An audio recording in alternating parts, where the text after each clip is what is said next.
What's going on, fellow A-plussers? It's your boy Adam Perez. I'm back once again with a brand new video today, as we have got to talk about Predator, Killer of Killers. This is the first, in fact, animated film from the Predator franchise. I had the opportunity to watch it late last night, and I gotta tell you, this just changes the game when it comes to the Predator franchise as a whole. Like, literally, after watching this, at this point, Dan Trachtenberg, who is doing a lot of the directing work and creative stuff behind the scenes for the Predator franchise, give this man whatever he wants. Like any fresh ideas that this man wants to go ahead and tackle, I want to continue to see his vision for the Predator franchise because every time I watch something from him, whether it be Prey or Killer of Killers now, it just continues to sort of expand this franchise in ways that I don't think we've quite seen before. But I was truly blown away by Killer of Killers. I had such a great time watching this particular movie last night. It dropped on June 6th on Hulu. If you haven't had the opportunity to check it out,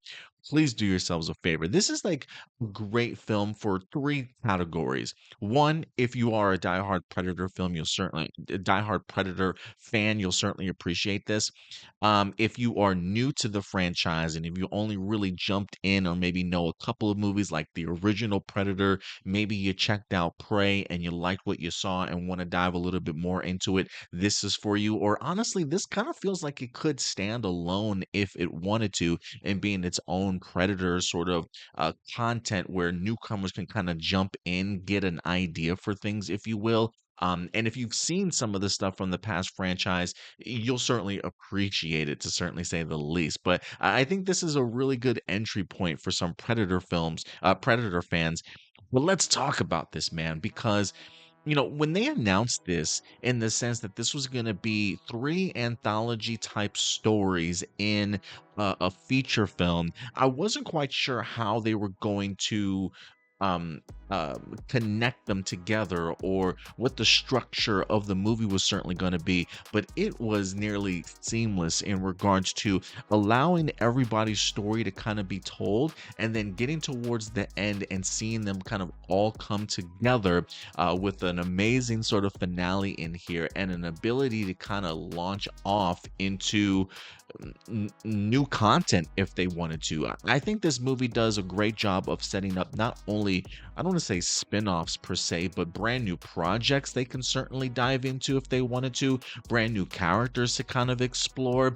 There's great Easter eggs in here, along with even maybe a tease as to what the Prey sequel could potentially be also, kind of moving forward. So I think this Killer of Killers did a lot of heavy lifting all at the same time of while telling a very beautiful, cohesive story, if you will. The animation in here is off the charts, if you ask me. From the first story, which was the Viking set, I think in like the 18 or in 841 AD. There's an amazing sort of one-shot animation sequence of action that truly blew me away. I mean, we had to be maybe what, like 5-10 minutes into this film, and they hit us with that to kind of really set the tone for what the rest of this series is going to be. So was really blown away by the first portion titled The Shield with the Viking character in here. The idea of her having to get revenge on the person that took something very important from her, along with the idea of her having to raise her son to kind of follow in her footsteps. Very touching stuff, to be quite frank with you, with incredible action. And then you dive into the second portion of this, which is the samurai period. I believe this was titled The Sword, set in like the 1600s, 1609, 1615, whatever the case might have been, following the concept of two brothers that wind up getting separated very early on due to certain circumstances along with their father, only to kind of see them come back together again, and each other having to certainly prove themselves to one another. You get this in an incredible artistic landscape that's very Japanese-esque, if you will, in regards to those particular time periods. I'm talking like the sunset, right? The towers and things like that. The costume designs. I mean, the animation was so beautiful. And what I loved about this portion of the movie, barely any dialogue.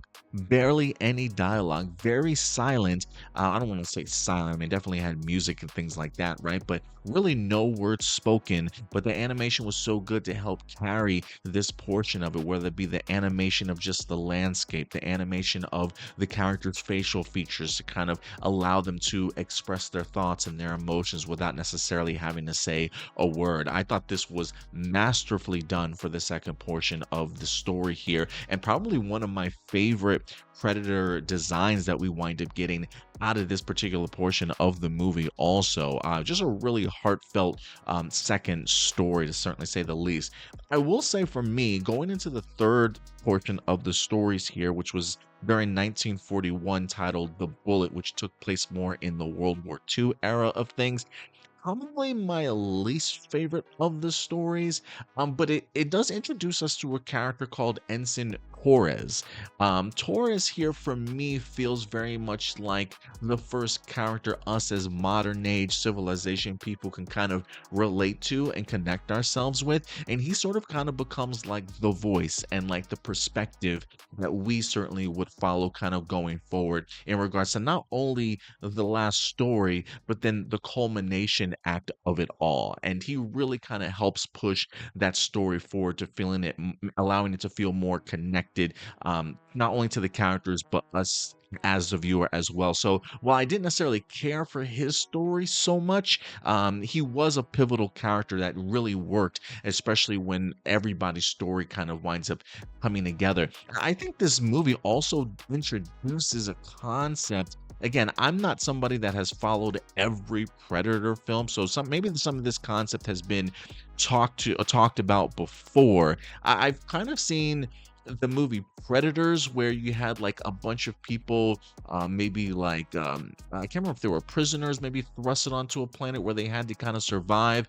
Whereas this kind of hints at the idea that predators capture the people that have in fact beat other predators before in the past, and kind of put them also through a level of a trial period also. I mean, when you talk about the predators just as a species, it's always like the strongest will survive, right? The idea of going amongst the stars and testing yourself against different species and civilizations. But to kind of see how the humans were utilized in here feels like it's opening a door to the predator species that we haven't really seen so much in movies before, and really expanding upon their lore. Now, maybe again, I'm semi new to the Predator franchise, so maybe some of this stuff has been explored, but it felt very fresh and very new to me in regards to some of the reveals that we wind up getting.